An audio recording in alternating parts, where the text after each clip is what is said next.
dal leen ak jàmm ci AGT News chaîne bi leen di jox xibaar yi wér te wóor abonné leen ngir dara bañ leen a raw. AGT News. jërë ngeen jëf ci ànd bi ak AGT News sagara ngi wéy di xeeñ diggante premier ministre Ousmane Sonko ak assemblée nationale mi ko war a dalal ngir déclaration de politique générale am gannaaw xeer yi ñu sànnante ak tontonte ci àjjuma ji groupe parlementaire Benno Bokk Yaakaar yokku na xar mi karaw ci samedi ji ba mu dàqee débat d'orientation budgétaire bi waroon na am ca assemblée nationale googa loolu nag firndeel ne ñu ngi jëm ci crise dëgg buñ sukkandikoo ci journaliste analyste politique bi di Mamadou Sy Albert waaye nee na xeex la boo xam ne Benno Bokk Yaakaar APR rawatina bu nu mayewul danañu ko ñàkk bu fekkente ni président Bassirou Diomaye Faye ak premier ministre am Ousmane Sonko am nañu nu nu doxalee loola dana ko faram-fàccee léegi waaye bala ñu koy teewlu ñu ngi leen di ñaan ngeen aimé vidéo bi te partagé ko ngir may ñeneen ñu mun ci jot. amagul crise politique ndaxte boo xoolee Ousmane Sonko bindul assemblée Guy Marius Sagna la bind pour tontu ko soo xoolee assemblée ba léegi jëlul benn dogal jégle ko gouvernement wala président de la république donc du institution yi dafa am groupe Yewwi Askan dañu joxe seen xalaat ne premier ministre bi warul ñëw tant que changé wu ñu règlement intérieur bi groupe Benno bi ne même bu ñu changé wul règlement bi fii ngeen fekkoon Amadou Ba fii la jaaroon Ousmane Sonko dafa war a ñëw donc groupe parlementaire yi ñooy waxante seen biir léegi nag groupe parlementaire Benno moom dafa ciblé Ousmane Sonko donc dañu réeroo ci wàllum yoon mënu bu ñu wax ni crise parlementaire am na mais crise institutionnelle am na mais ñu ngi jëm ci crise ndaxte boo xoolee ministre de finance waroon ñu def de communication wax budget bi ak ni mu ko gisee naka la kooku ñu annuler séance boobu loolu ñu ngi dugg ci crise bi léegi nag naka la ñu fexe ba bañ a am crise c'est-à-dire que assemblée nationale ak gouvernement bi waroo suñu mënutul liggéey ku nekk di défier keneen ki loolu moom buñ fa àggee daal du ñu nekk ci crise diggante gouvernement bi ak assemblée bi bon maintenant lu ci doy waar mooy que ba léegi tudd ñu président de la république et président de la république tant que moom duggul ci wax jooju mënul am crise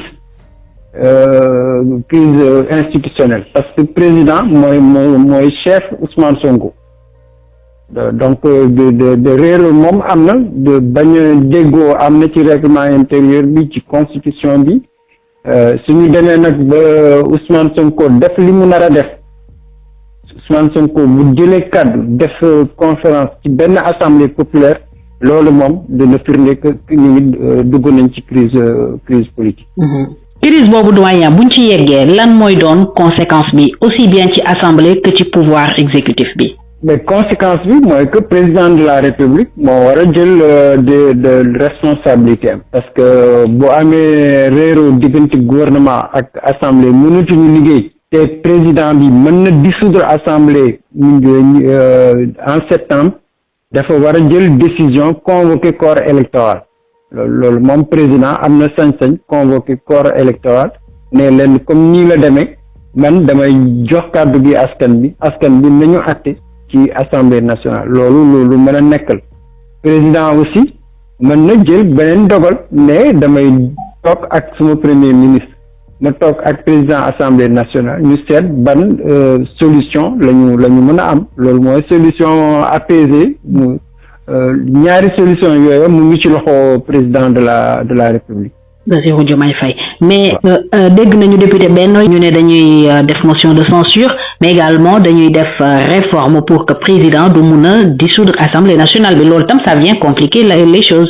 loolu mooy élément de crise bi parce que bu ñu xoolee tey jii ñoom am nañu sañ-sañ def proposition de loi mais proposition boobu fan la nar a jaar bu jaarul ci gouvernement donc day am défiance assemblée su voté tey ji motion pour ne président mënatul changer constitution fekk président àndu ci gouvernement àndu ci loolu moom crise lay nekk. loolu du dem kon buñ ci àndul du dem. non du dem ñoom xam nañ ni que président mooy promulguer loi donc soo jëlee loi fekk président bi promulgue gouvernement bi àndul ak loolu bon loolu du am benn njeexital de le projet boobu. kon bu ñu yeggee ci loolu ñoom ñooy perte.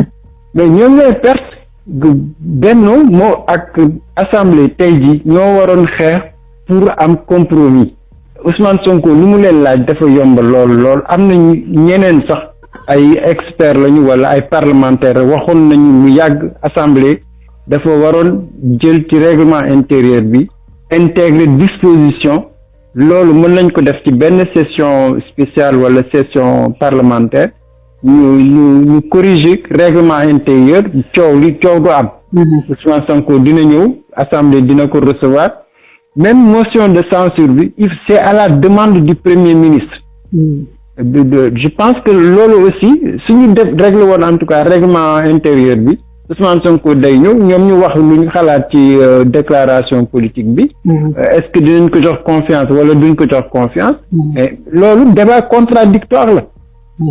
Je crois que loolu suñu jëloon décision boobu affaire bi du bu ñu disposition yu ñu dindi yu ñu rocc ci assemblée nationale ci règlement intérieur bi il suffit juste que disposition ñu delloo ko ci règlement intérieur donc solution assemblée am na ko te am na sañ-sañ boobu fuñ toll nii mais benn de tur bi rek moo fi des ci biir APR xiiroo ak ngaayo mu ngi fi seen problème Amadou Ba sax waroon na leen doy que tey ji APR bu naroon dem législative mënuñu def législative fii ak ñett wala ñeenti weer seen biir amul déggoo diggante APR ak allié muy PS muy AFP donc parti boobu lu la gënaloon mooy que mu bañ a am dissolution nga toog ci assemblée bi nga préparé wu nga liggéey ak gouvernement bi même bu ñuy dissoudre ngeen d'accord ci dissolution bi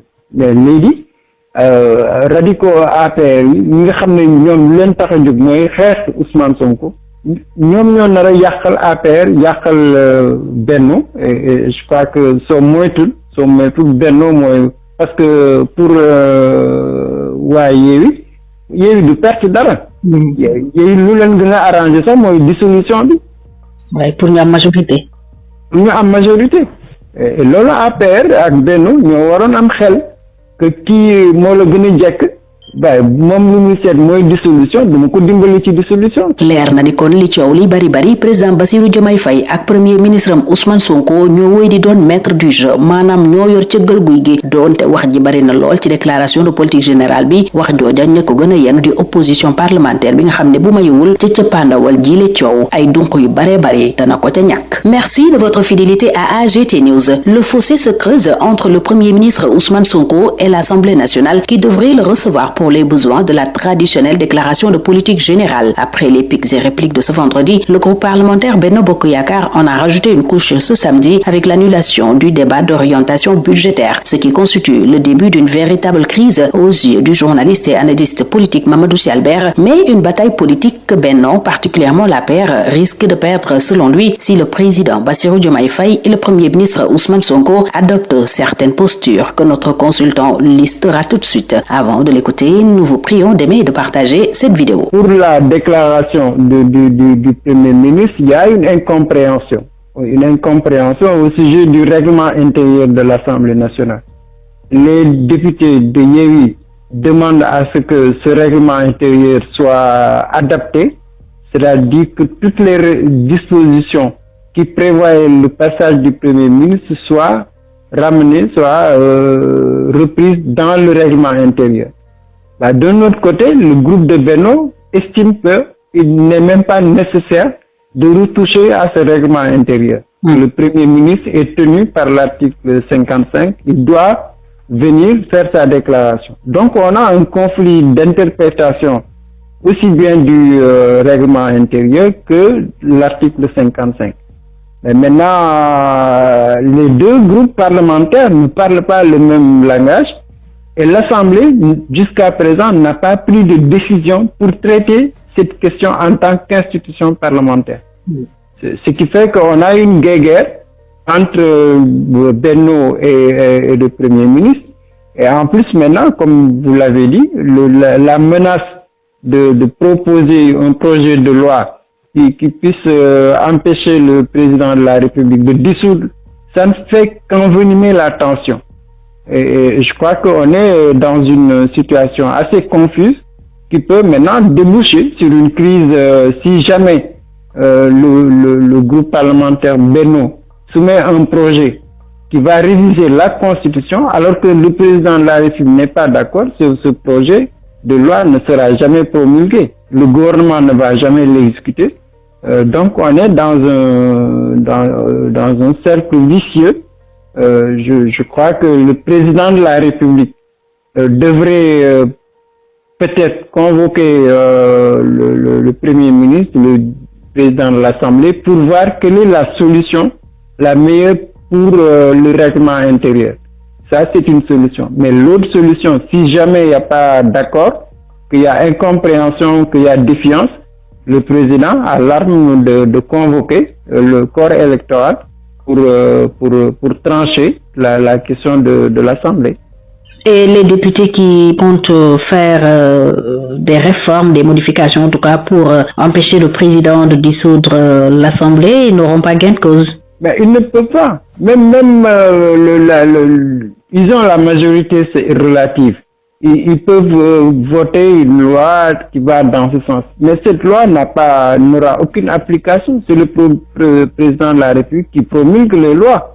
S'il ne promulgue pas, c'est évident que la loi sera sans lendemain. Et le gouvernement, le Premier ministre qui n'est pas associé à ce projet de loi, normalement c'est le gouvernement qui soumet un projet de loi. On imagine que le gouvernement va s'opposer à un tel projet. Donc c'est une menace politique, mais qui n'aura aucune chance d'être appliquée. S'il devrait y avoir un perdant, ce seraient les députés de Benno Bokk Yakaar. Mais c'est certain, c'est ça qui est incroyable. Benno est majoritaire, c'est Benno qui gère l'Assemblée, mais c'est Benno qui devrait faire face en tant qu'Assemblée nationale, chercher à travailler avec le Premier ministre et le Président de la République pour au moins d'ici septembre. Si on dissout l'Assemblée, mais c'est certain que le groupe parlementaire de Benno va être la victime et ils vont se préparer aux législatives dans des conditions qui risquent d'être très très très dures. Quand en moins de 3 mois, je vois mal comment Benno peut aller à des législatives. Déjà qu'ils sont en crise. Ben voilà, que l'APR est divisé. L'APR ne s'entend pas avec ses principaux alliés PS et AFP. Ils vont trouver difficilement une formule pour aller aux législatives ensemble. Et je crois que, comme tu l'as dit, c'est la majorité qui risque de perdre si l'Assemblée, si le président mettait fin à la durée de vie de l'Assemblée. Donc, doyen, la question finale, à qui profite cette crise politique, si on peut l'appeler ainsi? Mais je crois que c'est ce qu'on a vécu à la présidentielle. Il y a eu des radicaux au niveau de l'APR. Ils ont poussé à l'extrême la lutte contre Ousmane Sonko et le PASTEF. Ça a donné ce que ça a donné. Ils ont rendu populaire Ousmane Sonko, ils ont isolé le président de la République et son candidat a été sanctionné à cause des radicaux. Et aujourd'hui, c'est les radicaux qui veulent tout faire pour mener la guerre contre Ousmane Sonko, peut-être proposer même une motion de censure. Il y a un aveuglement, il y a une lutte aveugle contre le Premier ministre et c'est les radicaux. Je ne suis pas sûr que le président de l'Assemblée nationale et les autres alliés, par exemple, j'ai écouté beaucoup de députés du PS et de l'AFP, mais ils veulent une solution médiane. Et les radicaux n'en veulent pas. Et je crois que ça risque en tout cas, de discréditer davantage l'APR et d'affaiblir davantage l'APR parce que les radicaux, ils n'ont aucune chance de gagner des législatives. Il est donc clair que le président Bassirou Diomaye Faye et son premier ministre Ousmane Sonko demeurent les maîtres du jeu malgré cette polémique autour de la DPG animée par l'opposition parlementaire qui risque au bout du compte d'y laisser beaucoup de plumes. AGT News.